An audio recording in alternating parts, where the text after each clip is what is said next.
ونعوذ بالله من شرور أنفسنا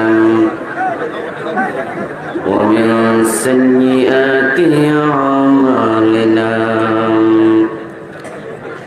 من يهد الله فلا مضل له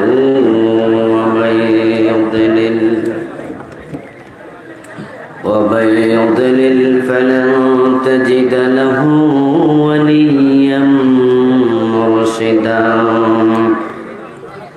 وأشهد أن لا إله إلا الله وأن محمدا عبده ورسوله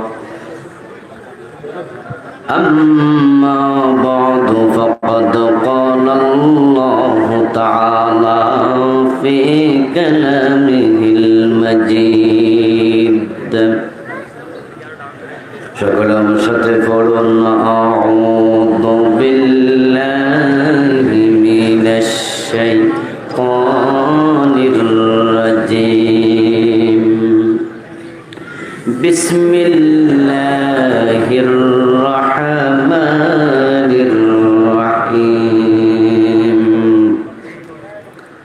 اتل ما أوحي إليك من الكتاب وأقم الصلاة إن الصلاة تنهى عن الفحشاء والمنكر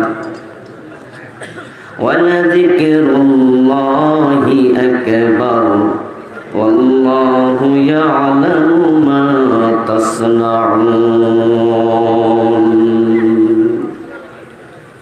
قال النبي صلى الله عليه وسلم بني الإسلام على خمس شهادة أن لا إله إلا الله وأن محمدا رسول الله وإقام الصلاة وإيتاء الزكاة والحج وصوم رمضان أو كما قال النبي عليه الصلاة والسلام সকলে মেহেরবানি করে দুরূদ ইব্রাহিম পড়ুন আল্লাহুম্মা সাল্লি আলা মুহাম্মাদিন ওয়া আলা আলি মুহাম্মাদ কামা সাল্লাইতা আলা ইব্রাহিম ওয়া আলা আলি ইব্রাহিম ইন্নাকা হামিদুম মাজিদ আল্লাহুম্মা বারিক আলা মুহাম্মাদিন ওয়া আলা আলি মুহাম্মাদ كما باركت على إبراهيم وعلى آل إبراهيم إنك حميد مجيد মাইকম্যান একটা মাইক আমার কানে লাগবে ফিরাই দেন যান কোন দিক থেকে একটা মাইক আমার কানে দেন যান এটা আমার দিকে আছে आवाज को मेरकर दक्षिण पाड़ा सैयद अहमद हाफिजिया नुरानी माद्रासार उद्योगे आयोजित 2 दिन ব্যাপী সপ্তম বার্ষিক তাফসীরুল কুরআন মাহফিলের আজকে সমাপনী দিবসের মুআজ্জাজ মুকাররম সম্মানীয় সভাপতি मोहतरम हाजी अब्दुल बारिक साहेब सम्मानीय प्रधान अतिथि विशिष्ट व्यवसायी जनाब अब्दुल सत्तार मजुमदार साहेब प्रधान मेहमान विशिष्ट राजनीतिविद जनाब नासिरुद्दीन रतन साहेब इंशाअल्लाह आजकेर महफिले प्रधान मुफास्सिर हिसाबे तफसिर पेश करबेन बादशाह रातेर बेलाय आंतर्जातिक ख्याति सम्पन्न आलेम दीन बरेण्य मुफास्सिर कुरान हजार हजार आलेमेर उस्ताद मोहतरम अल्लामा शेख मुफ्ती काजी इब्राहिम আলোচনা করবেন মহতারাম মৌলানা জাহাঙ্গীর হাসনাইন ফারুকি সাহেব, মহতারাম মৌলানা কামাল হোসেন সাহিদি সাহেব সহ অন্যান্য সম্মানীয় আলোচকবৃন্দ, সম্মানীয় বিশেষ অতিথিবৃন্দ, ইসলাম প্রিয় তৌহিদি জনতা, মহতারাম ওলামায়ে কেরাম, পর্দার অন্তরালের সতী সাধবী মা ও বোনেরা, আপনারা সকলে কেমন আছেন? মাশাআল্লাহ, আলহামদুলিল্লাহ, আমিও ভালো আছি। আল্লাহ তাআলা আমাদের সকলকে ভালো রাখুন, সুস্থ রাখুন, ঈমানের সাথে রাখুন, বলুন আমিন। আল্লাহ তাআলার পবিত্র জাতের লাখো কোটি শুকরিয়া জ্ঞাপন করছি, যে মহান মনিব অত্যন্ত মেহেরবানি করে এই ভর দুপুর বেলায় দুনিয়ার যাবতীয় কার্যক্রম থেকে নিজেকে পৃথক করে কোরআনের এই ময়দানে হাজির হওয়ার তৌফিক দিলেন। করোনার বিপর্যস্ত পরিস্থিতিতেও যিনি আমাদেরকে সুস্থ রাখলেন, কোরআনের কথা বলার মতো, শোনার মতো মন মানসিকতা দিলেন, এত সব নিয়ামতে যে মহান মনিব আমাদের ধন্য করলেন, আমরা আলোচনার শুরুতে মন প্রাণ উজাড় করে অন্তরের সবটুকুন শ্রদ্ধা এবং ভালোবাসা দিয়ে আমাদের মনিব আল্লাহ তাআলাকে শুকরিয়া জানাই, কৃতজ্ঞতা জানাই। সবাই মিলে জোরে জোরে একবার কালিমাত শুকর করি, আলহামদুলিল্লাহ। দরুদ ও সালাম বিশ্ব নবী সাইয়্যিদুল মুরসালিন, ইমামুনা কুদওয়াতুনা হাবিবুনা সানাদুনা তাবিবু কুলুবিনা মুহাম্মাদুর রাসূলুল্লাহ সাল্লাল্লাহু আলাইহি ওয়াসাল্লামের উপর, সাহাবায়ে কেরাম ও শুহাদায়ে জামির আলা ইল্লিয়িন আল্লাহ তাআলার কাছে কামনা করছি, বলুন আমিন। আমার ভাইয়েরা, আমি আপনাদের সম্মুখে পবিত্র কোরআন মাজিদ থেকে সূরাতুল আনকাবুতের ৪৫ নম্বর আয়াতে কারিমা তিলাওয়াত করেছি। বিশ্বনবীর পবিত্র মুখ অনুসৃত একখানা ছোট্ট হাদিসে নববী পাঠ করেছি। আল্লাহ তাআলা তৌফিক দান করলে এখান থেকে কিছু কথা বলবো। ওয়া মা তৌফিকি ইল্লা বিল্লাহ। আল্লাহ তাআলা বলেন, উতলু মা উহিয়া ইলাইকা মিনাল কিতাব, হে নবী আপনি তিলাওয়াত করুন কিতাব থেকে আপনার কাছে যা ওহী করা হলো। কোরআন মাজিদের যে বিধান, যে নির্দেশনা আপনার কাছে ওহী হিসাবে নাজিল করা হলো, তা আপনি তিলাওয়াত করুন, আপনি পড়ুন, মানুষকে শুনিয়ে দেন। ওয়াকিমিস সালাহ, এবং আপনি নামাজ কায়েম করুন। ইন্নাস সালাতা তানহা আনিল ফাহশাই ওয়াল মুনকার, নিশ্চয় নামাজ অশ্লীল গর্হিত কাজ থেকে বিরত রাখে। ওয়ালা যিকরুল্লাহি আকবার, অবশ্যই আল্লাহর জিকির সর্বশ্রেষ্ঠ কর্ম। ওয়াল্লাহু ইয়ালামু মা তাসনাউন, আয়াতের শেষ অংশে আল্লাহ আবার বলছেন, তোমরা যাই করো আল্লাহ সবকিছু ভালো করে জানেন। আয়াতে কারিমার আলোকে কিছু কথা বলবো। এক নাম্বার হলো, যে ওহী নাজিল করা হলো আল্লাহ তাআলা সে ওহী তিলাওয়াত করতে বলেছেন। এই তিলাওয়াত হবে হক আদায় করে। আল্লাযীনা আতাইনাহুমুল কিতাবা ইয়াতলুনাহু হাক্কা তিলাওয়াতিহি উলাইকা ইউমিনুনা বিহি। অন্য আয়াতে আল্লাহ তাআলা বলেন, যাদেরকে কিতাব দেয়া হয়েছে, এই কোরআনওয়ালা যারা নিজদেরকে দাবি করবে ইয়াতলুনাহু হাক্কা তিলাওয়াতি, তারা শুধুমাত্র মুখে আবৃত্তি করবে না, তারা হক আদায় করে তেলাওয়াত করবে।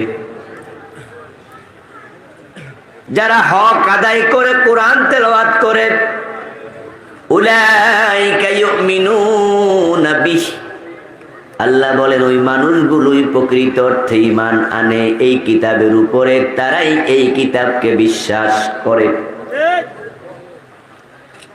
যারা হক আদায় করে না, তেলাওয়াতের হক আদায় না করে তেলাওয়াত করে, তারা আল্লাহ কি বলতে চেয়েছেন তা বুঝেও না, আর যারা বুঝে না তারা মানেও না।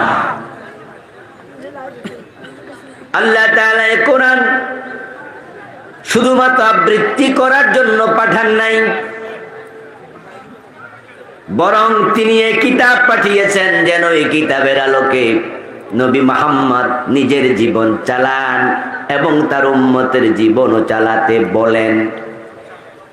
অন্য আয়াতে আল্লাহ বলেন, ইত্তাবি মা ইউহা ইলাইকা, তোমার কাছে যে ওহী নাজিল করা হয় ও নবী মুহাম্মদ তুমি সেটা অনুসরণ করো। শুধু তেলাওয়াত করে কিতাব ভাঁজ করে রেখে দিবা, গিলাফ বেঁধে সুন্দর করে তাকে ফেলে দিয়ে রাখবা, সেজন্য আমি কিতাব পাঠাই নাই। ইত্তাবে মানো, অনুসরণ করো। অনুসরণ যদি না করো তোমাকে আমার কাছে জবাব দিতে হবে।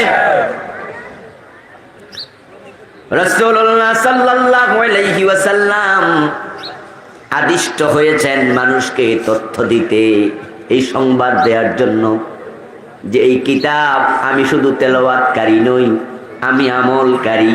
যদি আমল না করি আমাকে জবাব দিতে হবে। কুল ইন আত্তাবিউ ইল্লা মা ইউহা ইলাইয়া ইন্নী আখাফু ইন আসাইতু রাব্বি আযাব ইয়াউমিন আযীম। ও নবী আপনি বলুন, যদি এই কিতাব আমি অনুসরণ না করি তাহলে কঠিন দিবসের আযাবের ভয় আমিও করি।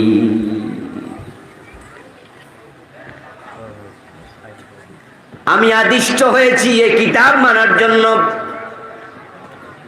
যদি আমি না করি ইন আসাইতু রাব্বি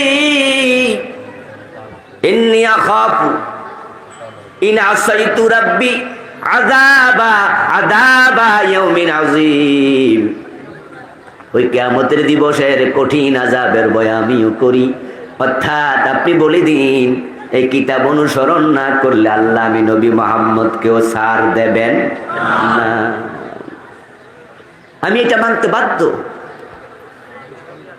রাসূলুল্লাহ সাল্লাল্লাহু আলাইহি ওয়াসাল্লামের কাছে লোকজন গেলেন,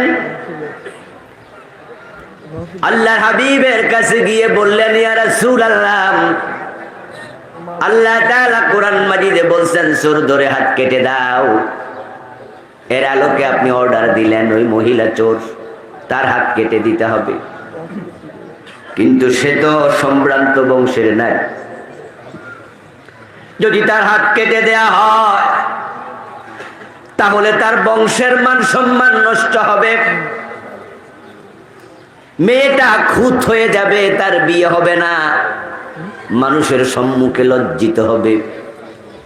আমরা আপনার কাছে অনুরোধ করতে চাই আপনি তাকে হাত না কেটে অন্য কোন শাস্তির ব্যবস্থা করুন। রাসূলুল্লাহ তখন কি বললেন, লাউ আন্না ফাতিমাতা বিনতা মুহাম্মদ সারাকাত, এই মেয়েটা নয়, যদি আমার মেয়ে ফাতেমাও চুরি করে, লাকতাউ ইয়াদাহা, আমি তার হাতও কাটবই। আমি ওই মেয়ে নয়, আমার মেয়েকেও ছাড় দেব না, কারণ চোরের হাত কাটার জন্য আদেশ করেছেন কে? ওই আদেশে হেরফের করার অধিকার নবী মুহাম্মাদেরও নেই।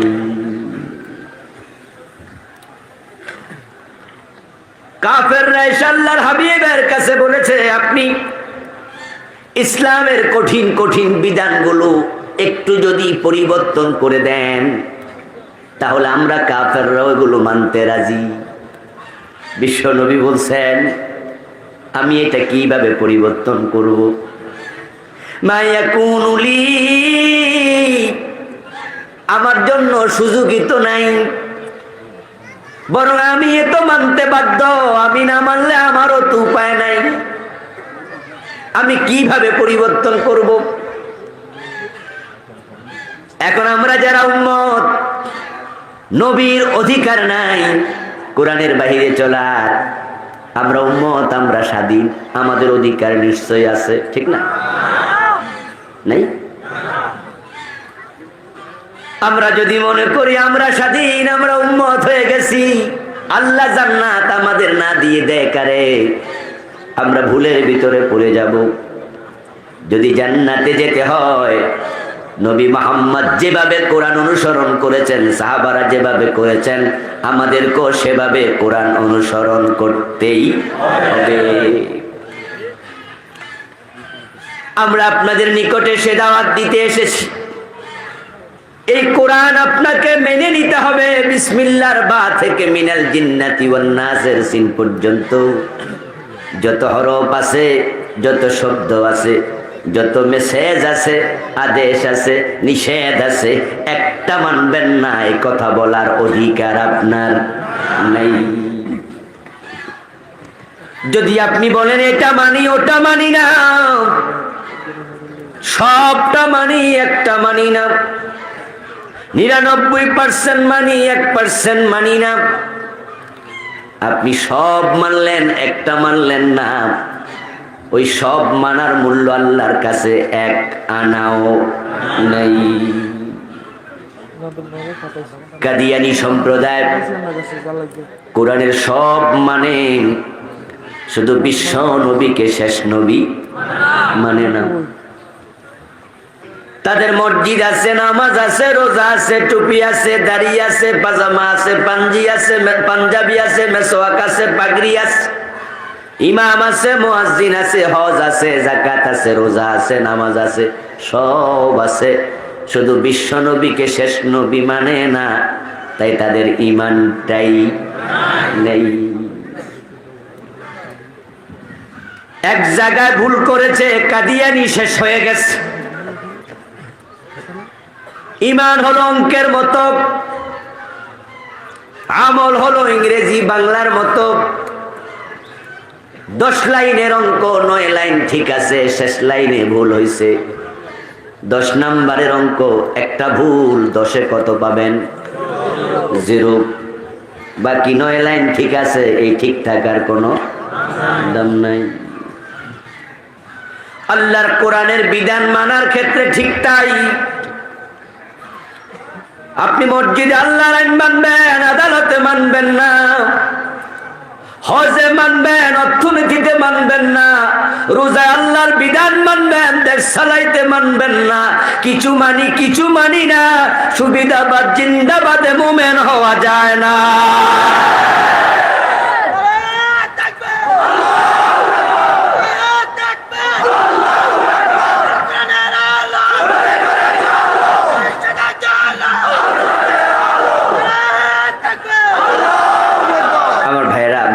ভরে গেছে, যারা দেরিতে আসবে তারা কি করবে? দেরিতে আসলো কেন, আমরা বসতে দেবো না, ঠিক না? দাঁড়া করে রাখবো নাকি? আমার ভাইয়েরা, আমরা চাই যে যারা এখন আসছে তারাও বসুক। তাআওয়ানু আলাল বিররি ওয়াত তাকওয়া, ভালো কাজে সহযোগিতা করা দরকার আছে কিনা? যদি আপনারা একটু প্লিজ মেহরবানি করে একটু যদি কষে কষে বসতেন, সামনে 1 ইঞ্চি 5 ইঞ্চি 2 ইঞ্চি যতটুকু জায়গা আছে ফিল আপ করে দেন, তাহলে যারা পরে আসবে দাঁড়িয়ে আছে তারা বসতে পারবে ইনশাআল্লাহ। জিকিরের সাথে লা ইলাহা ইল্লাল্লাহ,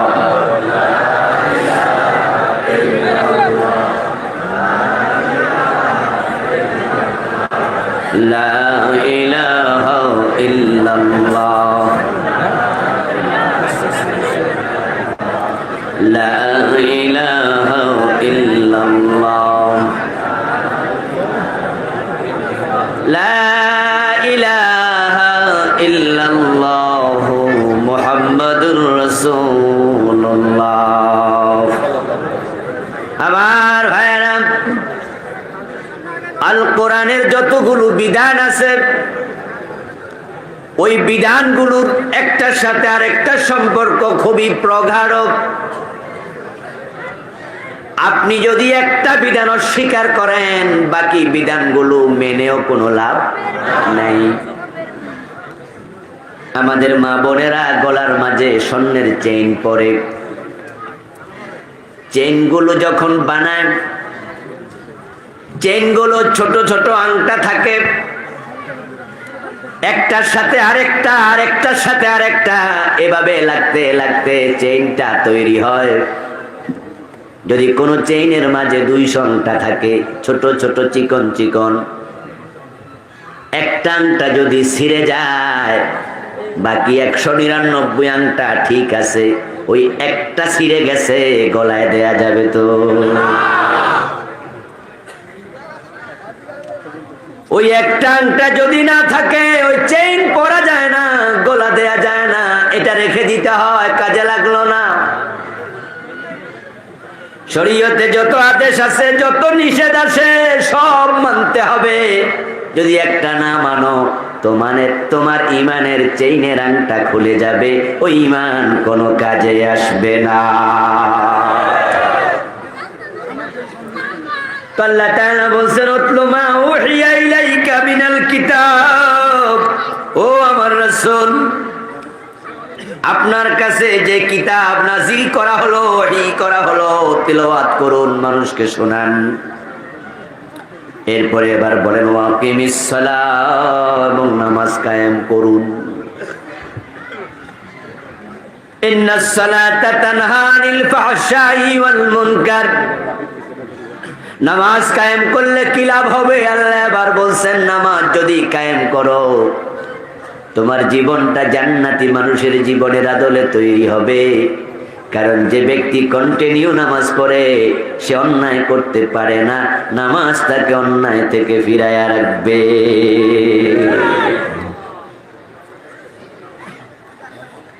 আমার ভাইরা, নামাজ কায়েম করো, অন্যায় থাকবে না।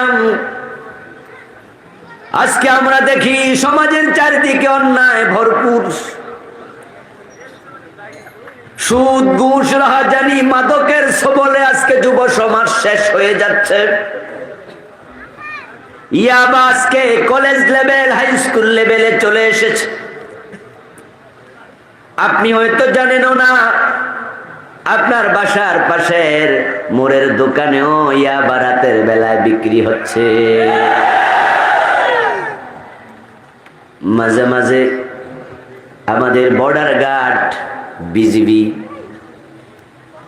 মাঝে মাঝে আমাদের র্যাবের ভাইয়ারা, পুলিশের ভাইয়ারা ইয়াবা ধরে 1 লক্ষ পিস, 2 লক্ষ, 5 লক্ষ পিস। ধরার পরে আমরা টের পাই 1 লাখ পিস ইয়াবা ধরা পড়ছে। ধরা যদি না পড়তো, এই 1 লাখ পিস খাওয়ার লোক এ দেশে আছে না? নাই, আসছে, হজম হয়ে যাচ্ছে। ঐশী নামে ছোট মেয়েটা ও লেভেলে পড়তো। বাবা এবং মা দুইজনকে সে হত্যা করেছে। পত্রিকায় দেখে আমরা আটকে উঠেছি, এত ছোট্ট মেয়ে, মা বাবা দুইজনকে হত্যা করলো কেন? পরের দিনের পত্রিকায় আসছে, সে ছিল মাদকাসক্ত। বাবা মা এক পর্যায়ে বাধা দিয়েছে, সে ক্ষিপ্ত হয়ে দুজনকে হত্যা করেছে। পুলিশ তাকে অ্যারেস্ট করে নিয়েছে, জেলে পুরে রেখেছে, তার ফাঁসির অর্ডার হয়েছে। আবার বিভিন্ন পরীক্ষা নিরীক্ষা হবে, ফাঁসিও হতে পারে, নাও হতে পারে। খুশি হওয়ার কিছু নাই, 21 ফাঁসি হয়ে কি লাভ? আজকের সমাজ লক্ষ লক্ষ ঐশী তৈরি করে ফেলেছে। ওই ছোট্ট ঐশী এই জাতির চোখে আঙ্গুল দিয়ে দেখাইয়া দিছে, তোমরা ভাবছো মাদক ইউনিভার্সিটি লেভেলে থেমে আছে না, এটা কলেজ লেভেল পার হয়ে হাই স্কুলে এসে গেছে। ঐশী বুঝাইয়া দিছে, আমরা যদি কোরআনের দিকে ফিরে না আসি, এই মাদক প্রাইমারি তো চলে যেতে পারে।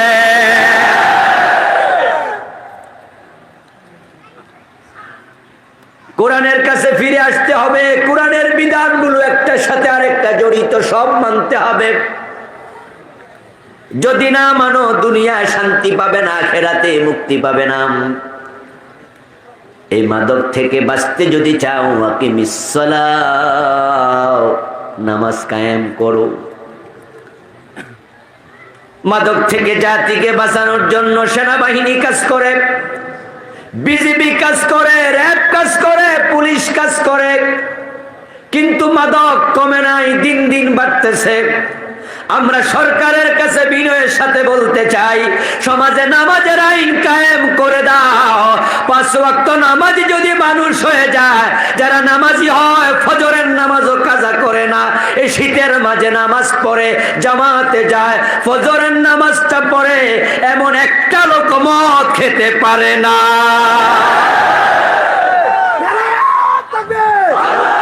আমার ভাইয়েরা, নামাজি মদ খায় এমন 2-4 জন আছে। সেটা হলো জোহর পরে, আসর পরে না, জুমা পরে, ওয়াক্তিয়া পরে না, ঈদের নামাজে আছে, জুমার নামাজও পড়ে না। এই জাতীয় নামাজি মাদক সেবী হতে পারে, কিন্তু যারা 5 ওয়াক্ত নামাজি তারা মদ খায় না। সারা দেশে যত মাদক সেবী আছে, যদি সবার তালিকা করা হয়, সংখ্যায় যদি 10 লাখ হয়, 5 ওয়াক্ত নামাজ পড়ে, ওই 10 লাখের মাঝে এমন একজনও নেই।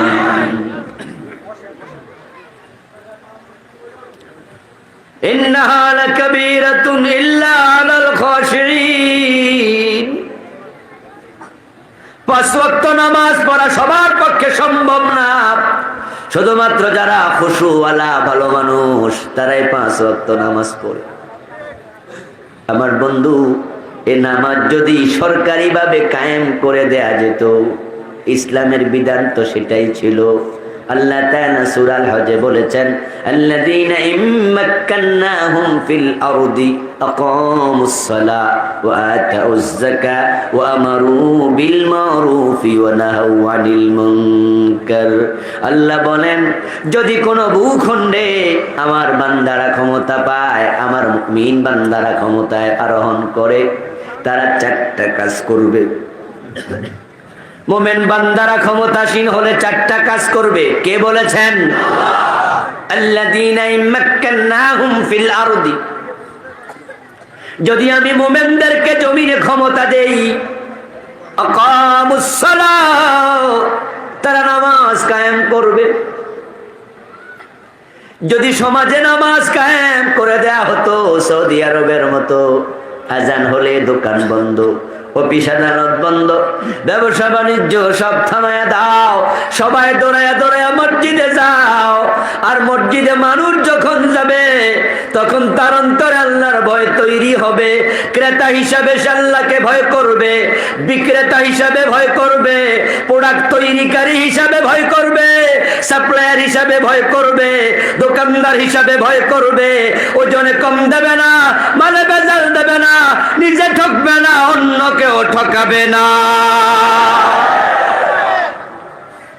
আস্তে আস্তে করে তাকওয়া তৈরি হবে। আমার বন্ধু, এই সমাজে ভালো মানুষ বড় কম, কিন্তু ভালো যে কয়জন আছে তালিকা যদি করে, আপনার ইমামের নাম সে তালিকায় নিশ্চয়ই পড়বে। এই আপনাদের মেরকোট এলাকায় যদি 100 মসজিদ থাকে, এই ইউনিয়নের মাঝে যদি 1000 ভালো মানুষের তালিকা করে, ওই 100 মসজিদের ইমামের নাম নিশ্চয়ই পড়বে।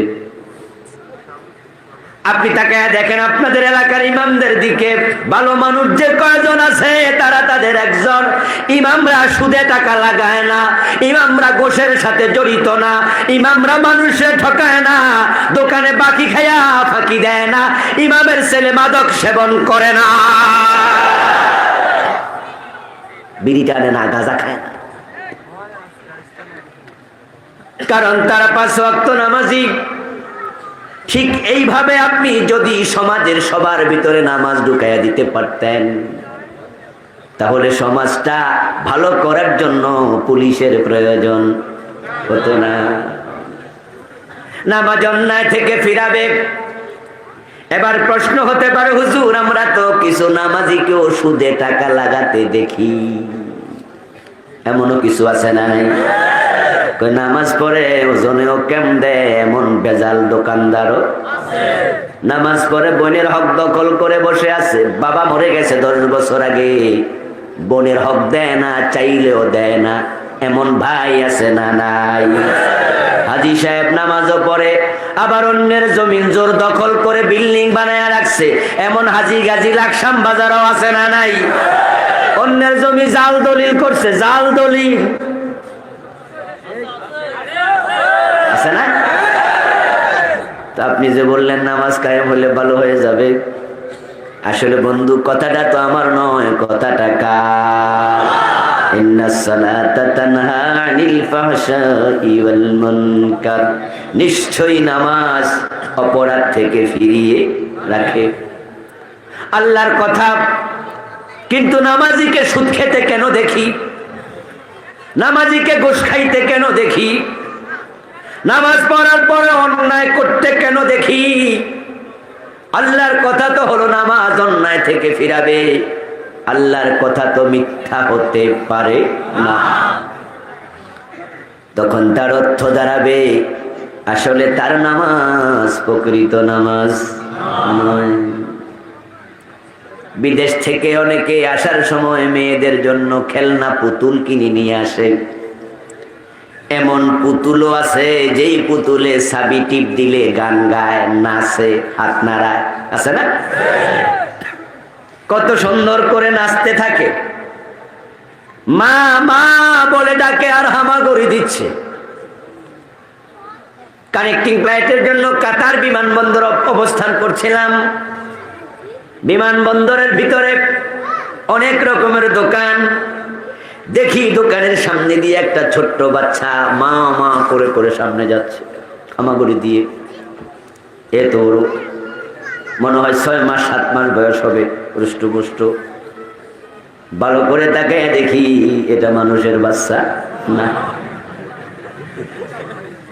পুতুলের চোখ আছে না নাই? কান আছে না নাই? হাত আছে না নাই? নাচতে পারে, গাইতে পারে, শোকো টিপ মারে। দেখতে মানুষ কিন্তু বাস্তবে মানুষ। তুমি সুদে টাকা লাগাইয়া বসে আছো, হারাম টাকা খাইয়া, পেটের মাঝে হারাম নিয়া, গায়ের কাপড়ে হারাম নিয়া, সুদের টাকা দিয়া জামা কিনে ওই মসজিদে নামাজ পড়বা যে মসজিদের টাইলসটাও হারাম টাকা দিয়া কিনছে।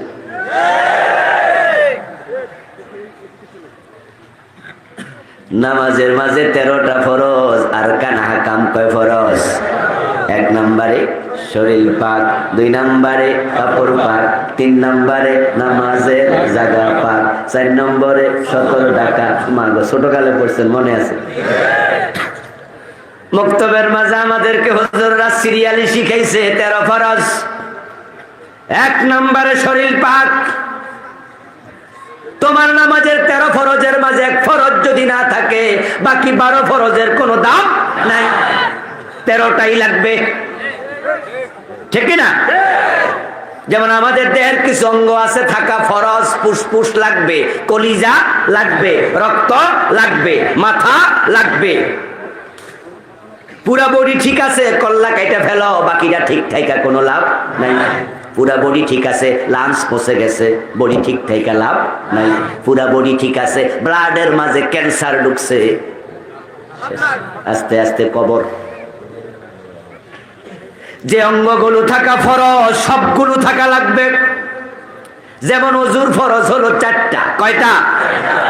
আপনি শীতের কারণে মুখ ধুয়েছেন, হাত ধুয়েছেন, মাথা মাসে করছেন, শীত বেশি তাই পা ধন নাই, ওই 3টা ধুইছেন, ওযু তো অর্ধেক হইলো, হয়েছে, ঠিক না? হয়েছে? কতটুকু হয়েছে? 4 ভাগের 3 ভাগ হয়েছে। কি হয়েছে? আমার ভাইয়েরা পা ধৌত করছেন, কিন্তু গোড়ালির একটা অংশে পানি পৌঁছে নাই। তাড়াহুড়া করার কারণে দেখছেন যে গোড়ালির পিছনে পানি পৌঁছে নাই। পা ধুইছিলেন, পানি পৌঁছে নাই, কিছু অংশ বাকি আছে, ওযুটা হয়েছে নি? কতটুকু হয়েছে? একবারে হয় না। ফরজ মানে হলো সব লাগবে, কোনো বাদ দেয়া যাবে না, সবটা থাকা লাগবে। এক নম্বরে কাপড়, শরীর পাক, পবিত্রতা দুপ্রকার, তাহারাতে জাহিরি, তাহারাতে বাতিনি। আপনার শরীরের কাপড় আছে, কাপড় পাক, 2 নাম্বার শর্ত, পবিত্রতা 2 প্রকার, তাহারাতে জাহিরি, তাহারাতে বাতিনি। যদি আপনার গায়ের কাপড়ে প্রস্রাব লাগে, আপনি এটা পানি দিয়ে ধৌত করেন, পবিত্র হবে, জাহিরি পবিত্রতা। কিন্তু 100 টাকা দিয়ে কিনছেন, 10 টাকা সুদের টাকা আছে, এখন তো কাপড়টা তাহারাতে বাতিনিতে কেমনে নেবেন? চিরদিন ধুইলেও তো পবিত্র হবে।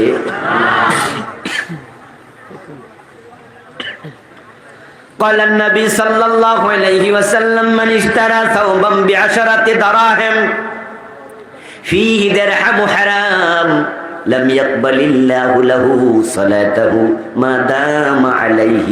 রাসূলুল্লাহ বলেন, যদি 1000 টাকা 100 টাকা দিয়ে তুমি কাপড় কেনো, 1 টাকা যদি হারাম থাকে, ওই কাপড় পরে যতই নামাজ পড়ো আল্লাহ কবুল করবেন না।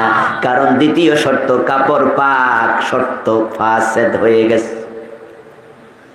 তুমি শর্ত তরক করেছো, এখন আমরা খাই হারাম, পেটের মাঝে সুদের টাকার ভাত আছে, চাল আছে, কোরমা ফলাও আছে, গোশের টাকা, মানুষ ঠকানো টাকা, আপনার দেহের ভিতর রক্ত হইছে, মাংস হইছে হারাম খাইয়া।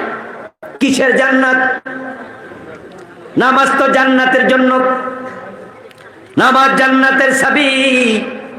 অথচ বিশ্ব নবীর বক্তব্য,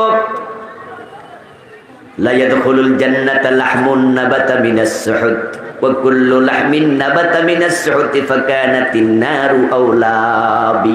যে দেহটা হারাম খায়া মোটা তাজা হয়েছে, ওই মাংস জান্নাতে প্রবেশ করবে না। 3 নম্বরে নামাজের জায়গা পাক হওয়া লাগবে, নামাজের জায়গা পাক। আজকে পরিতাপ, আমরা যারা হারাম খাই না, হারাম কাপড় পরিধান করি না, আমরাও টেনশনে আছি যে মসজিদে নামাজ পড়ি, জায়গাটা পাক কিনা। কারণ আমাদের দেশের মসজিদ গুলো তো সুদ এবং ঘুষের টাকা ঢুকে গেছে। মসজিদের সভাপতি বানানোর সময় আমরা আগে খোঁজ নেই, কারে সভাপতি বানাইলে দোতলা বানাই দিব, ঠিক না? পয়সাওয়ালা সভাপতি বানাও, পয়সাওয়ালা বানাও, এই একতলা বিল্ডিংটা নিজে করে দিব, সাদের টাকা একা দিয়ে দিব। এমন সভাপতিও বানায় যে সিনেমা হলের মালিক, সিনেমা হলের মালিক মসজিদের সভাপতি বানাইছে। আর কি আগাইবো? আগানোর জায়গা আছে না? নাই।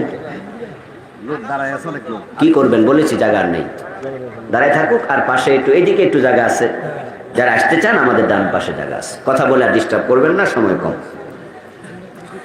আমার ভাইয়েরা, 50,000 টাকা মসজিদের জন্য দিছে, আরেকজন 1 লাখ দিছে। ইমাম সাহেব মারহাবা বলে আওয়াজ করে দিছে, হালাল টাকা না হারাম টাকা বাস বিচার নাই। এখন সুদের টাকা, ঘুষের টাকা দিয়া মসজিদের সিমেন্ট কিনছেন, বালি কিনছেন, ইট কিনছেন, টাইলস কিনছেন, জায়গা কি পাক না না পাক? তো 3 নাম্বার না জায়গা পাক লাগবো। রাসূলুল্লাহ সাল্লাল্লাহু আলাইহি ওয়াসাল্লামের জন্য আপনার নবুয়তের আগের ঘটনা। কোন কোন মুয়াররিখ বলেন রাসূলুল্লাহর বয়স ছিল 35, কেউ বলেন 33, কেউ বলেন 37। বিশ্বনবীর বয়স 30-এর বেশি। নবুয়তের 5 বছর 7 বছর আগের ঘটনা। মক্কার কাফেররা একত্রিত হলো, কাবা ঘরের ওয়াল ভেঙে গেছে, তাই তারা সিদ্ধান্ত নিল আমরা নতুন করে আবার কাবাটা বানাতে চাই, ওয়ালগুলো মেরামত করতে চাই, ইট কিনতে হবে। এখন তোমরা সবাই চাঁদা দাও, আল্লাহর ঘরের জন্য চাঁদা দেবে, চাঁদা দিয়ে ইট কিনে কাবা বানানো হবে। তবে সেখানে ঘোষণা করা হলো লুটের টাকা, চুরির টাকা, ডাকাতির টাকা, সুদের টাকা, অবৈধভাবে অর্জন করা কোন টাকা কাবার বিনির্মাণের চাঁদা দেয়া যাবে না। বিশ্বনবীর জন্মের নবুয়তের আগের ঘটনা। মক্কার কাফেররাও বোঝে আল্লাহর ঘরে হারাম টাকা লাগানো ঠিক হবে না। সবাই বৈধ টাকা দাও, অবৈধ কিছু দিও না। বৈধ টাকা দিছে, টাকার পরিমাণ এমন হলো, ইট কিনছে। কাবা মূলত 4 কোণ বিশিষ্ট ছিল না। ইব্রাহিম আলাইহিস সালাম যখন কাবা বানাইছেন, তার বেনাটা ছিল এরকম করে, এক সাইডে একটু কোনা তেসরা, 2 কোনা ছিল সমান, বাকি 2 কোনা ছিল না, একটু তেসরা টাইপের। হজ এবং উমরা করার জন্য যারা গেছেন তারা দেখছেন কাবার সাথে একটা জায়গা আছে খালি, এটার নাম হাতিম। কি নাম? ওইটা মাথা পরিমাণ ওয়াল আছে, বাকি আর ওয়াল নাই। এর ভিতরে ঢুকে মানুষ নামাজ পড়ে। ইব্রাহিম আলাইহিস সালাম কাবা যখন বানাইছেন, ওই হাতিমটা কাবার ভিতরে ছিল, সবটা ছিল কাবা। এই জন্য হাতিমে নামাজ পড়া আর কাবার ভিতরে নামাজ পড়া একই কথা, এটা কাবার ডাইরেক্ট অংশ। ওয়ালিয়াতাওয়াফু বিল বাইতিল আতীক, আল্লাহ বলছে কাবা তাওয়াফ করো। এই জন্য এটা উঁচু করে রাখছে, এর ভিতর দিয়ে তাওয়াফ চলবে না, তাই এটা সহ তাওয়াফ করা লাগে। তাওয়াফ করতে গেলে হাতিম সহ করা লাগে। ওই হাতিম কাবার অংশ। কিন্তু কুরাইশরা যে টাকা জমাইছে, ওই টাকা দিয়ে সবটা কেনার, ইট কিনবে টাকা নাই, তাই তারা ওই অংশটুকু বাদ দিছে। বাদ দিয়া তারপরে চতুষ্কোণ করে কাবা বানাইছে। হারাম টাকা তারা লাগায় নাই। কাফের হওয়ার পরেও বোঝে আল্লাহর ঘরে হারাম টাকা লাগানো যায় না। আর আজকে আমরা কোন মার্কা মুসলমান, আমরা এটাও বুঝলাম না।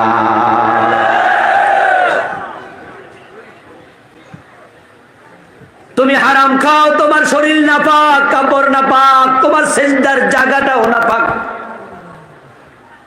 এরপরে বিশুদ্ধ কোরআন তেলাওয়াত, তাকরাউ মা তায়াসসারা মিনাল কোরআন, কোরআন তেলাওয়াত করো। কোরআন তেলাওয়াত মনমত হবে না শুদ্ধ করে হবে? ওয়ারাত্তিলিল কোরআন তারতিলা, কোরআন তেলাওয়াত করা যেমন ফরজ, বিশুদ্ধ পাঠ করাও ফরজ। কিন্তু আমাদের মাঝে এমন নামাজি আছে 30, 40, 50 বছর নামাজ পড়ে, কিন্তু সূরা ফাতিহাটাই বিশুদ্ধ নাই, এমন নামাজি আছে না? না। তো ফরজ তরক হলো, একটা ফরজ তরক হলে নামাজ বাদ। আর আমরা 3টা 5টা তরক করছি, আমাদের নামাজ তো মাথার উপরে ওঠে না। ফুতুল দেখতে মানুষের মতো, কিন্তু মানুষ না। যাদের নামাজ হারাম থেকে ফিরাতে পারে না, আল্লাহ বলছে নিশ্চয়ই নামাজ অন্যায় থেকে ফিরাবে। বুঝে নিতে হবে আল্লাহর কথা সত্য, তোমার নামাজটা আসল নামাজ না। এই নামাজটা আমাদের পড়তেই হবে, যথাযথভাবে পড়তে হবে। কিন্তু অতীব দুঃখের সাথে বলা লাগে, ইদানিং কালে মসজিদ গুলো খালি হয়ে যাচ্ছে। ফজরের টাইমে সালাম ফিরে দেখবেন কোন মসজিদে 1 কাতার, কোন মসজিদে আধা কাতার, কোন মসজিদে এমনও আছে ইমাম আর মুয়াজ্জিন ছাড়া কোন মুসল্লি নেই। নামাজ আজকে মুস্তাহাব নফল হয়ে গেছে। মনে চাইলে পড়লাম, মনে চাইলে পড়লাম না। কুরবানির ঈদের মার্কেটে যাবেন, গরু বাজারের পাশে মসজিদ, আসরের আজান হলো, হাইয়া আলাস সালাহ, নামাজে আসো। কিন্তু পাবলিক গরু কিনা নিয়ে ব্যস্ত।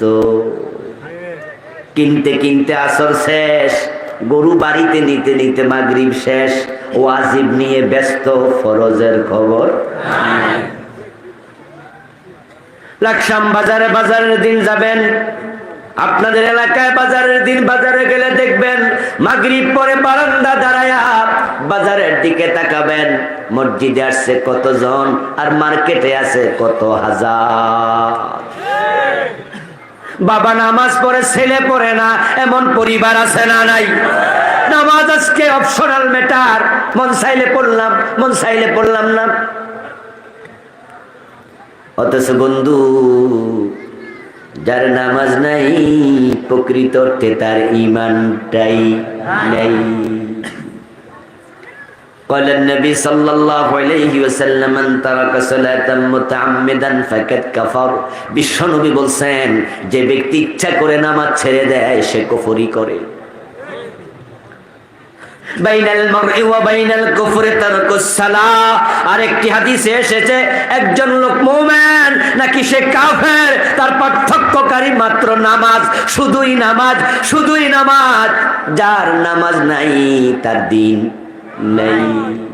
প্রখ্যাত দুজন সাহাবীর বক্তব্য, ইবনে মাসউদ, ইবনে ওমর রাদিয়াল্লাহু তাআলা আনহুমা দুজনে বলছেন লা দীনা লিমান লা সালাতা লা। যার নামাজ নাই তার দ্বীনই নেই। নামাজ এমন এক ইবাদতের নাম যেটা মানুষের জীবন থেকে আলাদা হবে না। রোজা আলাদা হতে পারে। তুমি অসুস্থ, রমজান মাসে শরীয়ত বলবে রোজা রাখা লাগবে না, তুমি রোজা পরে কাজা করিও। কাজা করার সামর্থ্য নাই, তাহলে ফিদিয়া দাও। প্রতি রোজার বিনিময়ে মিসকিন খাওয়ানো জায়েজ, ঠিক না? ফিদিয়া তো আমি মিসকিন, রোজা লাগবে না। তুমি গরিব, হজ লাগবে না। তুমি গরিব, যাকাত দিতে হবে না। ইসলামের 5টা বড় বড় খুঁটি, তুমি গরিব হওয়াতে তোমার হজ মাপ, গরিব হওয়াতে যাকাত মাপ, অসুস্থ হওয়াতে রোজা মাপ। কিন্তু নামাজ এমন এক ইবাদত যেটা মাফের কোনো সিস্টেমই নাই। তুমি এত অসুস্থ দোস্ত, দাঁড়াতে পারো না, রাসূল বলে দাঁড়াইতে না পারলে বসে পড়ো, ঠিক কি না? বসে না পারলে মাফ। জি না? সাল্লে কায়েমা, দাঁড়ায়া পড়ো। ওয়া ইল্লাম তাস্তাতি ফাকায়দা, পারো নাই তো বসে পড়ো। ইল্লা আলা জানবিন, বসতে পারো না শুয়ে পড়ো, মাপ নাই, মাপ নাই। এমন অ্যাক্সিডেন্ট করেছেন পুরা শরীরে ব্যান্ডেজ, আগুনে দগ্ধ হয়ে গেছেন, পা থেকে মাথা পর্যন্ত একবারে প্যাকেট বানায়া দিছে ব্যান্ডেজ করে। পানি ব্যবহার করার কোনো অনুমতি ডাক্তার দেয় না। 15 দিন 20 দিন পানি ছুঁইতে পারবা না। ইসলাম বলে পানি নাই, ওযু দরকার নাই, তায়াম্মুম করে হলো তোমাকে নামাজ পড়তেই হবে। দাঁড়াইতে পারো না তো বসো, বসে পারো না তো শোও। লঞ্চ ডুবে গেছে, তুমি যাত্রী, বাঁচার জন্য সাঁতার কাটছেন, জীবন মৃত্যুর সন্ধিক্ষণে অবস্থান করছেন, তাকায় দেখতেছেন সাঁতার কাটতে কাটতে সূর্য ডুবে যাচ্ছে, আসর পড়া হয় নাই, হুঁশ আছে, মনেও আছে। এই অবস্থায় বাঁচবেন না মরবেন জানেন না, তীরের সন্ধানে সাঁতার কাটতে কাটতে যাচ্ছেন। শরীয়তের বিধান হলো হুঁশ যদি থাকে তোমাকে সাঁতার কাটতে কাটতে ইশারায় হলো আসর পড়তেই হবে।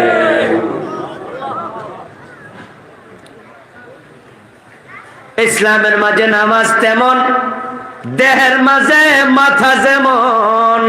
দেহ থেকে মাথা আলাদা করো, দেহ চিনা যাবে না। নামাজ ছেড়ে দাও, রাসূল তোমাকে উম্মত হিসাবে চিনবে না। আর রাসূলের সুপারিশ না থাকলে বেহেশত তো পাবেন তো মা আয়েশা সিদ্দিকা রাদিয়াল্লাহু তাআলা আনহা বিশ্বনবীকে প্রশ্ন করেছিলেন, আপনি আপনার উম্মতকে সুপারিশ করবেন, আপনি বললেন শাফাতি লিয়াহলিকা বাইরি মিন উম্মতি, আমার কবিরা গুনাহগার উম্মতের জন্য আমি সুপারিশ করব।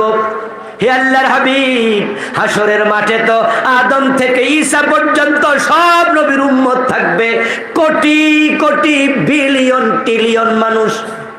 এখনই তো আছে 800 কোটি, ঠিক না? বর্তমান যুগে 800 কোটি মানুষ। হাসরের মাঠে তো কোটি কোটি লোক থাকবে, চিনবেন কেমনে আপনার উম্মত? বিশ্বনবী বললেন, আয়েশা ইন্নাহুম ইউদআউনা ইয়াওমাল কিয়ামা গুররান মুহাজ্জালিন, বলো তো অনেকগুলো কালো ওটের মাঝে একটা লাল ওট যদি ছেড়ে দেয়া হয়, অনেকগুলো লাল ঘোড়ার মাঝে একটা কালো ঘোড়া ছেড়ে দেয়া হয়, চিনতে কষ্ট হবে নাকি? মা আয়েশা বলে না, ওট আছে 100, সবগুলো কালো, একটা আছে লাল, খুঁজে পাওয়া সহজ। আমার উম্মত তাই হবে, যারা নামাজি হবে অজুর জায়গা থেকে নূরের আলো বের হবে।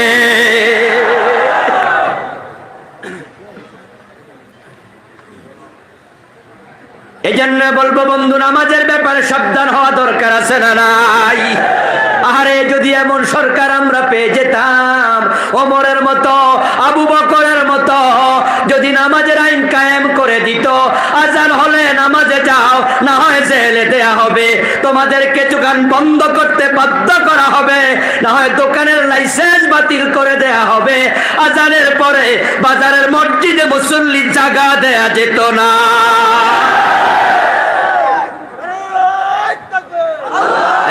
একটা মসজিদে 2-4-5 বার জমাত হওয়া লাগতো। বরং সামনের কাতারে যারা যাইতো তারা আগে আগে যাই চলে যেত, প্রতিযোগিতা করে ধরে। মুসলমান, এখন সেই নামাজ আমরা যারা পড়ছি, আমাদের নামাজটা সুন্নাহ তরিকা হওয়া দরকার আছে না নাই? আমাদের অনেকের নামাজই সুন্নাহর খেলাফ হচ্ছে। আমরা নামাজ পড়ছি বটে, কিন্তু নামাজ বিশ্বনবী যেই ক্রাইটেরিয়ায় পড়েছেন, আমরা অনেকে না জানার কারণে, ইলমের কমতির কারণে, অথবা পূর্বপুরুষদের অনুসরণের কারণে, আমার বাবা এমনে পড়ছে, দাদা এমনে পড়ছে, আমিও পড়ছি, তাই অনেকের ইবাদতের সাথে সুন্নাহর সংঘর্ষ আছে। অথচ যে কোনো ইবাদত কবুল হওয়ার জন্য 4টা শর্ত। কয়টা? বলুন কয়টা? ইবাদত কবুল হওয়ার জন্য 4টা শর্ত। আমার ডানে বামে সামনে পিছে দূর থেকে যারা শুনছেন, আমরা প্রত্যেকে কম বেশি ইবাদত করি, ঠিক না? ইবাদত কবুল হোক এ প্রত্যাশা মনে সবার আছে, কিন্তু 4টা শর্ত। 1 নাম্বার শর্ত হলো ইবাদত করবেন ইখলাসের সাথে। যার ইখলাস নাই তার ইবাদত কবুল হবে না। ইন্নাল্লাহা লা ইয়ানজুরু ইলা সুওয়ারিকুম ওয়া আমওয়ালিকুম ওয়ালাকিন ইয়ানজুরু ইলা কুলুবিকুম ওয়া আমালিকুম। আপনি কোটি টাকা দিয়ে মসজিদ করেছেন, আপনার মনে মনে চিন্তা, এলাকার মানুষ আপনাকে বলবে দানবীর, সামনে নির্বাচনে আপনি দাঁড়াইলে পাস করবেন, চেয়ারম্যান হওয়ার একটা স্বপ্ন আছে, আপনি চেয়ারম্যানই চিন্তা নিয়ে কোটি টাকা দিয়ে মসজিদ বানাইছেন লাকসামে, পাবলিক দানবীর বলবে দানবীর হওয়ার নিয়তে বানাইছেন, 1 কোটি টাকার সাদাকা দান আল্লাহর কাছে 1 আনা মূল্য নেই। ইখলাস 1 নাম্বার। আখলিস দীনাক ইয়াকফিকাল আমালুল কলিল। বিশ্বনবীর বক্তব্য, ইখলাসের সাথে ইবাদত করো, তোমার নাজাতের জন্য কম আমল যথেষ্ট হয়ে যাবে।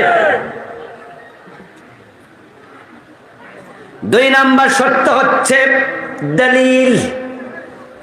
যে ইবাদত আপনি করলেন তার দলিল থাকা লাগবে। মাগরিবের ফরজ কয় রাকাত? কথা বলতে হবে, কয় রাকাত? কেউ যদি 4 রাকাত পড়ার পরে বলে, ঘোষণা দেয় আমি সওয়াব একটু বেশি পাবো, তোমরা পড়ছো 3 রাকাত, আমি পড়ছি, সে বেশি পাবে? কারণ রাসূল 4 রাকাত মাগরিব পড়েছেন এমন কোন দলিল নাই। আপনার ইবাদতে দলিল লাগবে, কোরআন এবং হাদিস থেকে দলিল লাগবে। যার পক্ষে দলিল নাই তার ইবাদত ইবাদত না, ইবাদত না, ইবাদত না, এটা বাতিল, এটা আল্লাহ পর্যন্ত যাবে না। তাই তো আমরা বলি ঈদে মিলাদুন নবী পালন করো না, করো না, করো না। কারণ ঈদে মিলাদুন নবী রাসূল পালন করে নাই, জন্ম দিবস, মৃত্যু দিবস সাহাবারা পালন করে না। আমরা বাবার জন্ম দিবস, মায়ের জন্ম দিবস পালন করি না, নিজেরটাও করি না। এটা খ্রিস্টানদের সংস্কৃতি। হ্যাপি বার্থডে, হ্যাপি বার্থডে, এবং সংস্কৃতি মুসলমানের সংস্কৃতি না। এখন মুসলমানের ছেলেরাও নিজের জন্ম দিবস, ছেলেমেয়ের জন্ম দিবস ঢাকা শহরে দেখি কেক কাটা পালন করতেছে। দাওয়াতও দেয়, দাওয়াতও দেয়। দেখি 3 কোনা কেক বাসায় পাঠাইছে। এরে কিসের কেক? পাশের প্লাটে জন্ম দিবস পালন। ঈদে মিলাদুন নবী ইসলামী সংস্কৃতি নয়। রাসূল 2টি ঈদ উদযাপন করেছেন, ঈদুল ফিতর, ঈদুল আজহা। নামাজ আছে, খুতবা আছে, কেমনে পালন করবা নিয়মও আছে না নাই? কিন্তু ঈদে মিলাদুন নবী তোমরা বানাইছো, দলিল নাই, দলিল নাই। এখানে আলেম ওলামার অভাব নাই।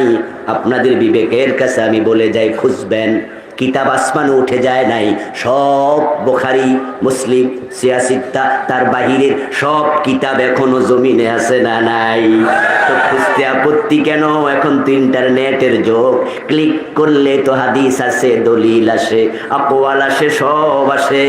ঈদে মিলাদুন নবী পালন দূরের কথা, ঈদে মিলাদুন নবী বাক্যটাই কোরআন হাদিসে নাই।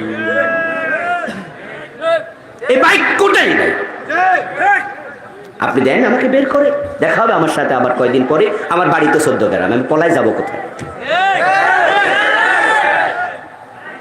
শুধু মিলাদুন নবী বাক্যটা পাওয়া যায়।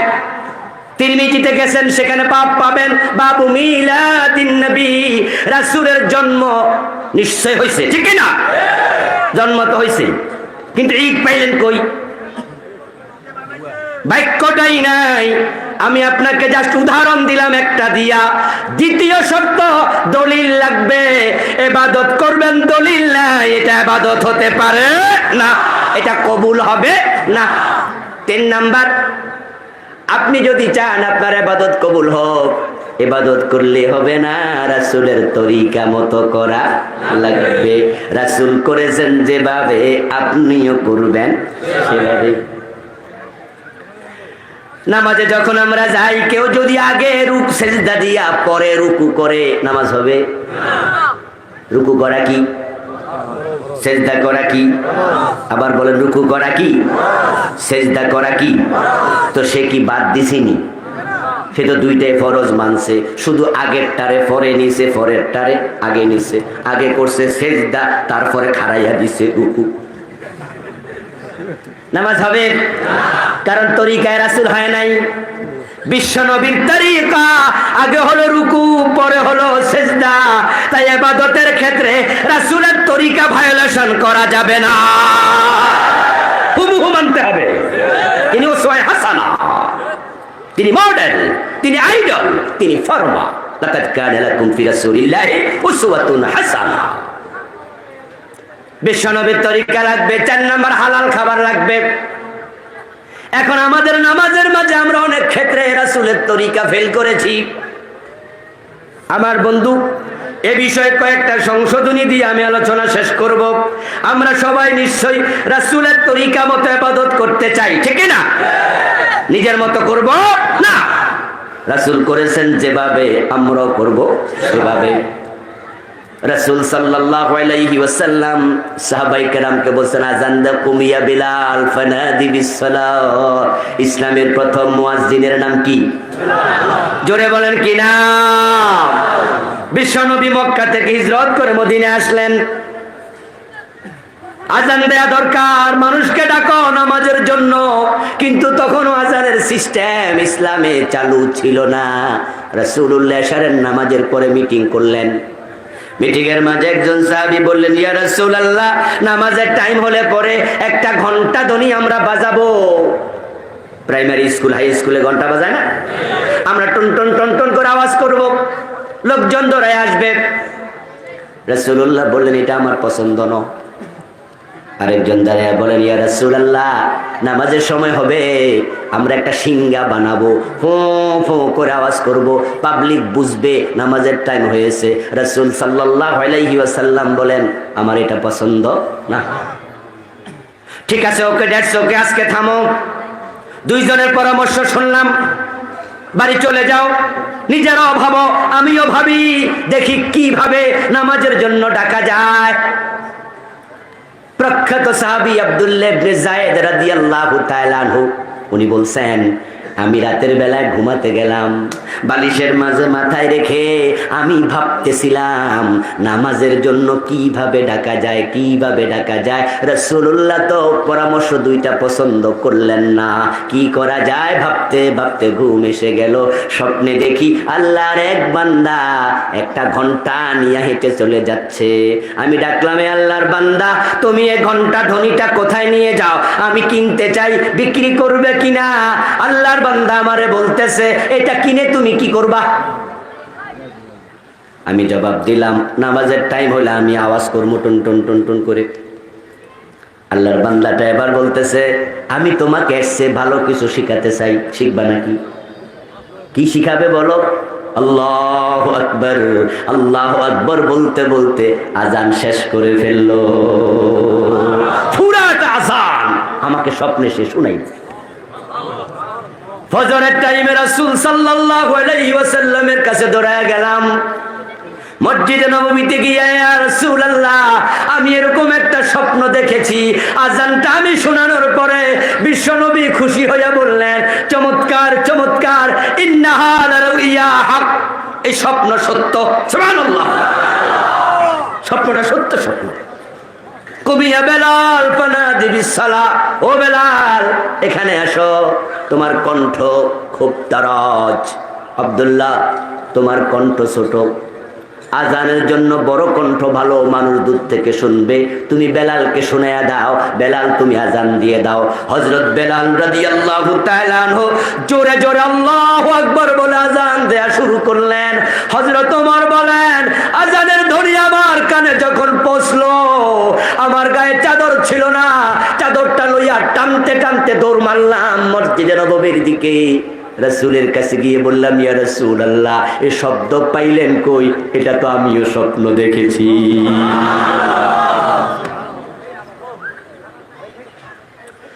আজান শুরু হলো কি দিয়ে? জোরে বলতে হবে, কোন শব্দ দিয়া? স্বপ্নে দেখিয়েছেন সরাসরি ফেরেশতার মাধ্যমে আল্লাহ। রাসূলুল্লাহ সাল্লাল্লাহু আলাইহি ওয়াসাল্লাম হযরত ওমরের কথা শুনে বললেন, ফাযালিকা আসবাতু, ফাযালিকা আসবাতু, তাহলে ওই বেটার স্বপ্ন আরো শক্ত হলো। আজান দাও। আজান শুরু হলো, আজান চলবে কিয়ামত পর্যন্ত ইনশাআল্লাহ। শুরু হলো আল্লাহু আকবার দিয়া, ঠিক কি না? কিন্তু আমাদের দেশে কোন কোন মসজিদে শুরু হয় আসসালাতু ওয়াসসালামু আলাইকা ইয়া রাসূলুল্লাহ। আজানের আগে দুরূদ শরীফ পড়তেছে, আসসালাতু ওয়াসসালামু আলাইকা ইয়া রাসূলুল্লাহ। আমি বলি, ভাই তুমি এটা পাইলা কই? রাসূলকে তো সাহাবা আব্দুল্লাহ ইবনে যায়েদ শুনাইছে, আল্লাহু আকবার দিয়া শুরু, লা ইলাহা ইল্লাল্লাহ দিয়া শেষ। সামনে দুরূদ লাগাইলা কেন? কেন লাগাইলা? কয় হুজুর অসুবিধা কি? 4 রাকাত নামাজ যখন আপনারা পড়েন, 2 রাকাত যখন পড়ে বসেন, 2 রাকাত পড়ে বসে আত্তাহিয়াতু পড়েন, পড়েন কিনা? আত্তাহিয়াতুর পরে 2 রাকাত শেষ, এবার দাঁড়ায়া যাবেন নাকি দুরূদ শরীফ পড়বেন? কি করেন? কেন দাঁড়ান? দুরূদ শরীফ পড়লে অসুবিধা কি? পড়ালন।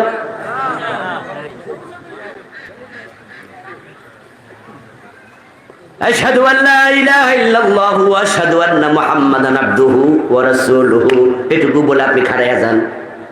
আমি বলবো যে দুরূদ শরীফ পড়েন, আপনি বলবেন না হুজুর, হানাফি মাযহাবের ফতোয়া হলো কেউ যদি দুরূদ শরীফ পড়ে এখানে তারে সেজদা দিতে হবে, জরিমানা দাও। কেন দুরূদ পড়লা?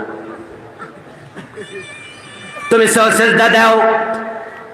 এতে বোঝা যায় রাসূল যেভাবে শিখাইছে তার বাহিরে গেলে ঝামেলা আছে না নাই?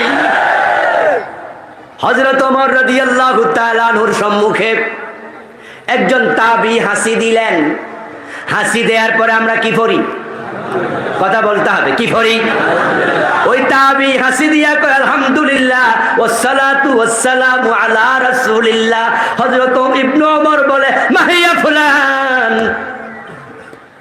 ইবনে ওমরের ঘটনা, ওমর নয়, ইবনে ওমর, ওমরের ছেলে, প্রখ্যাত সাহাবী। ও বেটারা কয়, থামো মিয়া, রাসূলুল্লাহ আমাদের শিখাইছে হাসি দিয়া আলহামদুলিল্লাহ পড়ো, তুমি দুরূদ শরীফ পাইলা কই? তখন ওই তাবি কয় অসুবিধা কি, একটু সওয়াব তো বেশি হইব। ইবনে ওমর বলে অসম্ভব, রাসূলের ইসলামের মাঝে বাড়ানো যাবে না, কমানো যাবে না। এখন আসসালাতু ওয়াসসালামু আলাইকা আপনি পড়লেন, এটা আপনি কোথায় পেলেন? আবেগ দেখানো যাবে না, আবেগের নাম ইসলাম নয়, আবেগের সাথে বিবেক থাকা লাগবে। আচ্ছা, এবার আজান শুরু হলো। আজান শুরু হলে মুয়াজ্জিনের সাথে যারা শ্রোতা তাদের কিছু কামকাজ আছে না নাই? আল্লাহর হাবিব বলেন, ইজা সামিতুমুল মুয়াজ্জিনা ফাকুলু মিসলা মা ইয়াকুল সুম্মা সাল্লু আলাইয়া।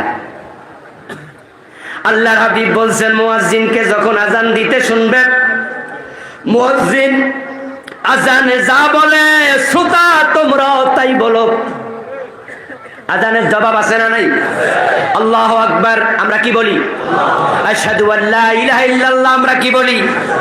আশহাদু আন্না মুহাম্মাদুর রাসূলুল্লাহ আমরা কি বলি? এই পেশ লাগাইছেন। আশহাদু আল্লা ইলাহা ইল্লাল্লাহ আমরা বলি আশহাদু আল্লা ইলাহা ইল্লাল্লাহ। মুয়াজ্জিন বলে আশহাদু আন্না মুহাম্মাদার রাসূলুল্লাহ, আমরা বলি সাল্লাল্লাহু আলাইহি ওয়াসাল্লাম। এটাই হাদিসের খেলাফ হয়ে গেল। রাসূল বলছে ফাকুলু মিসলা মা ইয়াকুলুল মুয়াজ্জিন, মুয়াজ্জিন যা বলে তোমরাও তাই বলো। এখানে আপনি দুরূদ পাইলেন কই? রাসূল তো বলছে মুয়াজ্জিন যা বলে তা বলো। তো রাসূলের নাম যে শুনছি, রাসূলের নাম শুনলে দুরূদের কথা অন্য হাদিসে আছে না নাই? কিন্তু এখানে নয়, কোরআন তেলাওয়াত করছেন, কোরআন শরীফে বিশ্ব নবীর নাম আছে না নাই? মোট কয়বার? 4 বার। মাশাআল্লাহ। মুহাম্মদ নামটি কোরআনে 4 বার পাওয়া যায়।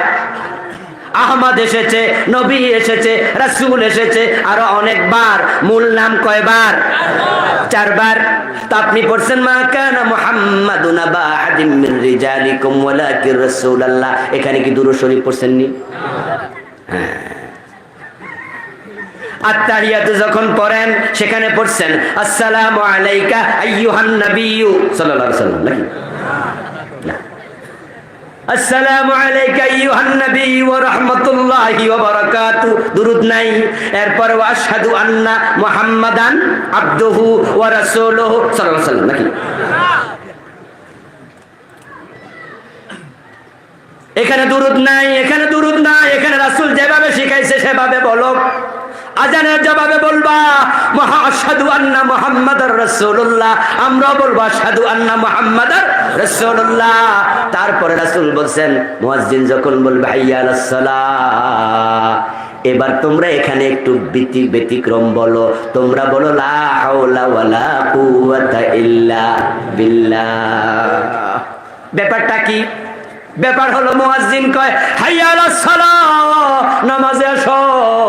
আমরাও যদি কোন হাইয়া আলাস সালাহ, ও মুয়াজ্জিন তুমিও আসো। কথাটা কইল নি? এই জন্য বিশ্বনবী বলছে এখানে ওইটা কইও না। মুয়াজ্জিন কয় হাইয়া আলাস সালাহ, হাইয়া আলাল ফালাহ, কল্যাণের দিকে আসো। মসজিদ কল্যাণের জায়গা, ঠিক না? মসজিদ শুধু নামাজের জায়গা না, মসজিদ সংসদ ভবন, মসজিদ গণভবন, মসজিদ বঙ্গভবন, মসজিদ সচিবালয়, মসজিদ মন্ত্রণালয়। হযরত ওমর মসজিদে বসে অর্ধ দুনিয়া চালাইছে।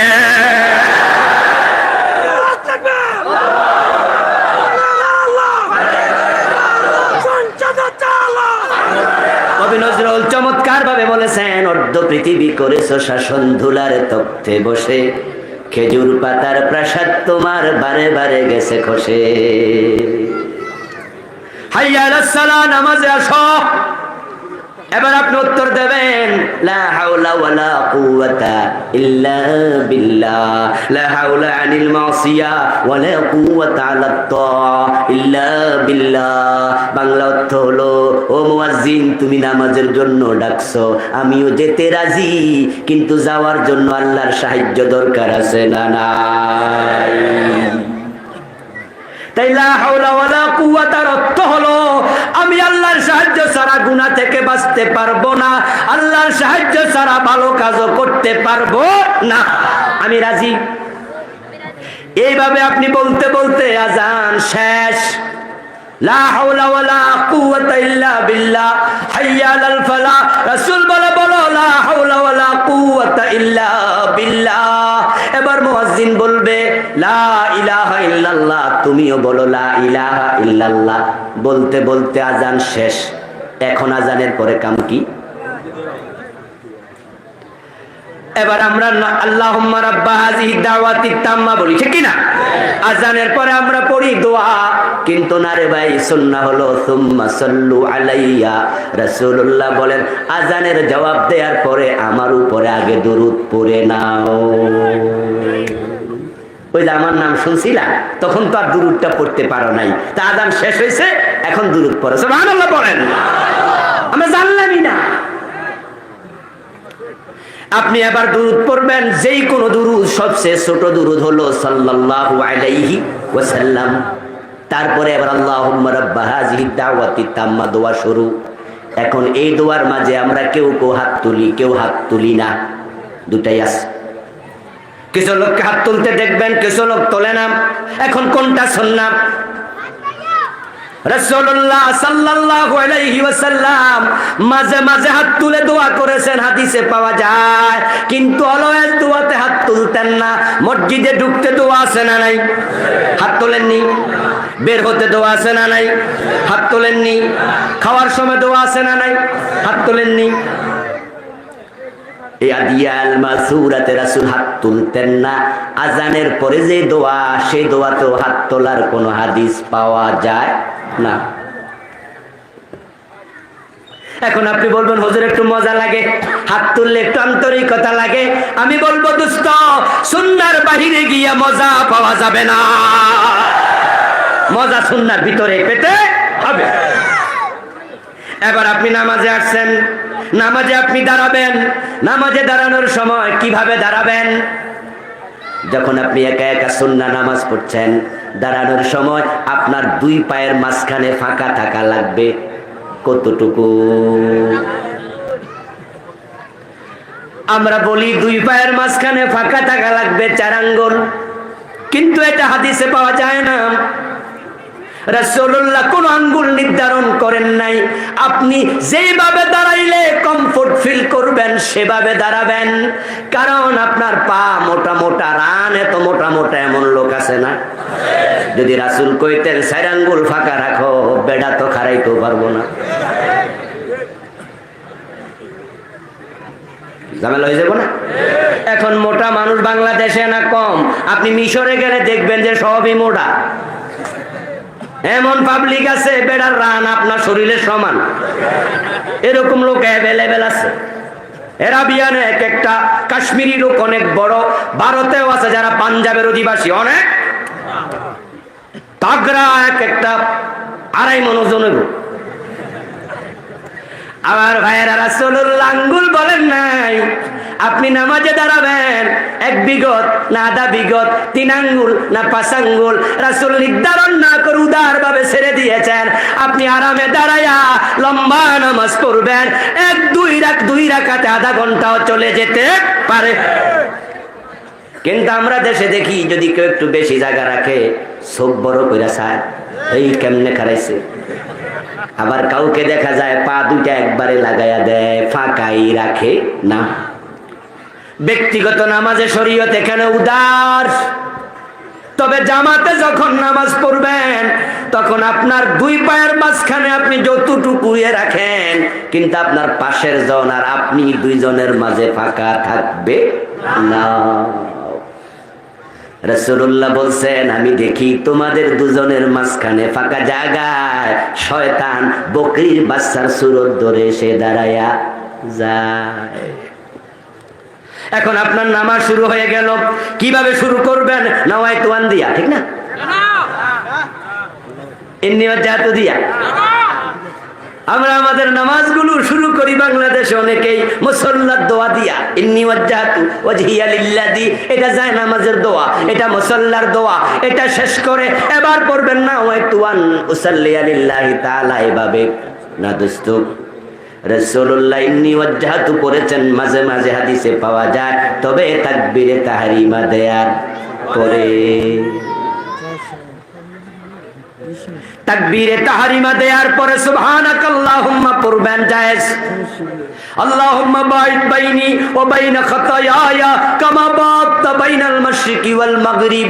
আপনি পড়বেন ইন্নী ওয়াজ্জাহতু ওয়াজহিয়া লিল্লাযী, কিন্তু বিশ্ব নবী তাকবীরে তাহরিমা দেওয়ার আগে কখনো ইন্নী ওয়াজ্জাহতু পড়েন নাই, পড়েছেন মাঝে মাঝে তাকবীর দেওয়ার পরে। এবার আপনি নাওয়াইতু আন বলা দরকার নাই, আপনি কোন নামাজ পড়েন অন্তরে চিন্তা আছে না নাই?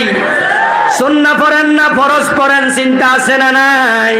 এটার নামই নিয়ত। নিয়তের সাথে সম্পর্ক দিলের মুখের না। নিয়ত হলো আকদুল কলবি ইলাল ফিইলি, কাজের প্রতি মনের সিদ্ধান্ত। আপনি মনে মনে প্ল্যান করলেন, আপনার নিয়ত হয়ে গেল, আপনার নামাজ শুরু, আল্লাহু আকবার বলে আপনি আবার নামাজ শুরু করে দেন। আমার বন্ধু, এবার নামাজ পড়ার পরে আপনি দাঁড়ায়া নামাজ পড়ার সামর্থ্য নাই, বসেও সামর্থ্য নাই, শুয়া পড়বেন। আমাদের আত্মীয় স্বজনরা অনেকে আছে, মা স্ট্রোক করছে, বাবা এত অসুস্থ, বসে নামাজ পড়তে পারে না। কেউ কেউ বসে পড়তেছে। বসে যারা পড়বেন, চেয়ারে বসবেন না মাটিতে বসবেন, কোনটা সুন্নাহ? মসজিদগুলোতে চেয়ারের ধাক্কা লাগতেছে, ঠিক কি না? হয়তো ভবিষ্যতে খালি জায়গা থাকবো না, পুরো এলাকা হাইটা আইসা মসজিদে চেয়ারে বসে, এমনও পাওয়া যায় কি না? বাজারের খরচার ব্যাগ এক একটা 13 কেজি, দুইটা 26 কেজি, দুই হাতে লই আইস, আবার উনি যায় মসজিদে চেয়ারে বসে আছে। মসজিদে চেয়ারে বই দিক সেদিক চায়, ভাব লাগে, বাহ আমিও শুনি। রাসূল সাল্লাল্লাহু আলাইহি ওয়াসাল্লাম বসে নামাজ পড়েছেন, হাদিসে পাওয়া যায় তিনি অসুস্থ যখন ছিলেন বসে নামাজ পড়েছেন, কিন্তু তিনি চেয়ারে বসেন নাই, মাটিতে। নামাজ হলো বিনয় প্রকাশের সর্বশ্রেষ্ঠ জায়গা, রবের কাছে তার গোলাম হাজির হয়, ঠিক না? আমাদের দেহের সবচেয়ে শ্রেষ্ঠ অঙ্গ মাথা, সবচেয়ে উঁচু অঙ্গ মাথা, আমরা আল্লাহর কদমে লুটে দিই। আল্লাহ আমার কিচ্ছু নাই, সব তোমার, সুবহানাল্লাহ, আমার সব তোমার, আমি নাই, আমি তোমার কাছে সঁপে দিলাম। নামাজ হলো বিনয় প্রকাশের শ্রেষ্ঠ জায়গা, এটা বিনয় প্রকাশের জায়গা। এবার আপনাদের মুখ থেকে একটু শুনতে চাই, চেয়ারের মাঝে বেশি বিনয় না মাটির মাঝে বসাতে বিনয়? এই জন্য বিশ্ব নবী মাটিতে বসেছেন। কিন্তু বন্ধু, মাটিতে বসার মতো অবস্থাও নাই, শরীরটা এমন খারাপ, মাজায় ব্যথা, পায়ে ব্যথা, হাঁটু বাস করা যায় না, মাটিতে বসা যায় না। এখন কোন উপায় নাই, এখন উপায় হলো দুটা, হয়তো শুয়ে পড়বেন, না হয় চেয়ারে বসবেন। মাটিতে বসার অবস্থাও কেউ কেউ আছে এমন। আমি আমার খুব কাছের একজন মানুষ, উনাকে দেখে উনি চেয়ারে বসে নামাজ পড়ে, অথচ উনি আমাদের সাথে ঘুরে ফিরে চলে সব। একদিন প্রসঙ্গক্রমে উনি বুঝতে পারছে যে আমাদের একটু কেমন কেমন লাগতেছে, উনি বললেন, আমি কিন্তু দাঁড়াইতে পারি না, আপনারা জানেন? না, জানি না তো। বলে, আমি দাঁড়াই থাকলে কাঁপি, আমার মাথা এমন ভাবে ঘোরে, আমি দাঁড়াই থাকি, হাঁটতে পারি, আমি হাঁটতে পারি, দৌড়াতে পারি, দাঁড়াইলে আমি কাঁপি। ও আচ্ছা হুজুর, এই জন্য আপনি চেয়ারে পড়েন? কহে, যাদের বসার সামর্থ্য নাই তারা হয়তো শুবে, না হয় চেয়ারে পড়বে। এই দুটার মাঝে ওলামায়ে কেরাম বলেন, শোয়ার তুলনায় চেয়ারে বসে পড়া উত্তম। চেয়ারে কে বসবে? যার দাঁড়ানোর ক্ষমতা নাই। দাঁড়ানোর ক্ষমতা আছে সে দাঁড়াবে, দাঁড়ানো ফরজ। দাঁড়ানো কি ফরজ? নামাজ দাঁড়াইয়া পড়া ফরজ। যার দাঁড়ানোর ক্ষমতা আছে সে চেয়ারও বসবে না, মাটিতেও বসবে না। যদি দাঁড়ায় না পড়ে নামাজ বাদ। 13 ফরজের এক ফরজ, কুমু লিল্লাহি কানিতিন, তোমরা রবের সামনে বিনয়ের সাথে দাঁড়ায়া যাও। এখন চেয়ারে বসলেন হলো, আপনি যেহেতু মাটিতে বসতে পারেন না, কিন্তু যারা শুয়ে পড়বে আত্মীয় স্বজন আপনজন, এখন বলুন তো শীত হয়ে শুবে না কাত হয়ে?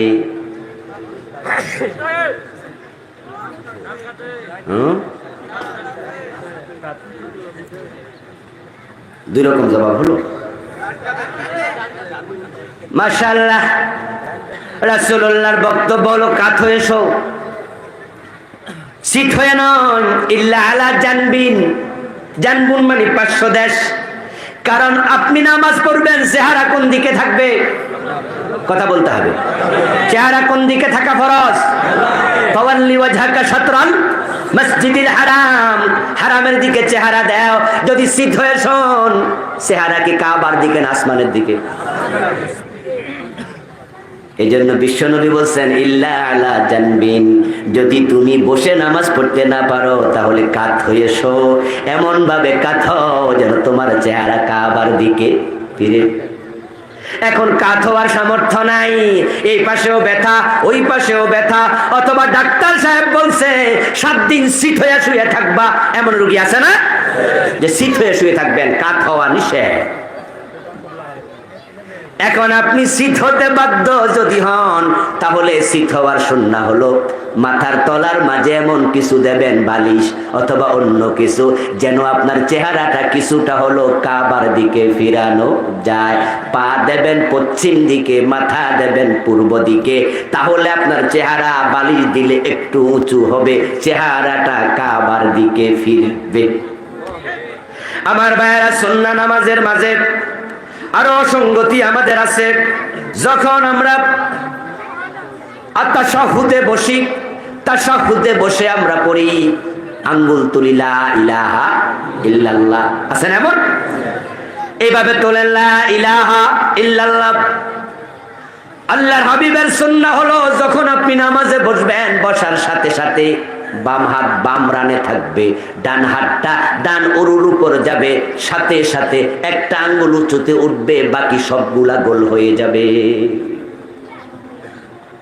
ডান হাতের আঙ্গুল সোজা রাখা সুন্নাহ নয়, আপনি এভাবে বৃদ্ধাঙ্গুলের সাথে মধ্যম একত্রিত করবেন, তারপরে এই আঙ্গুলটা একটু খাড়া হবে, এটা নাড়বেন। এই হাদিসও আছে, নাড়ানো দরকার নাই, সে হাদিসও আছে, কিন্তু গোল হবে, এর দ্বিমতে কোনো হাদিস নেই।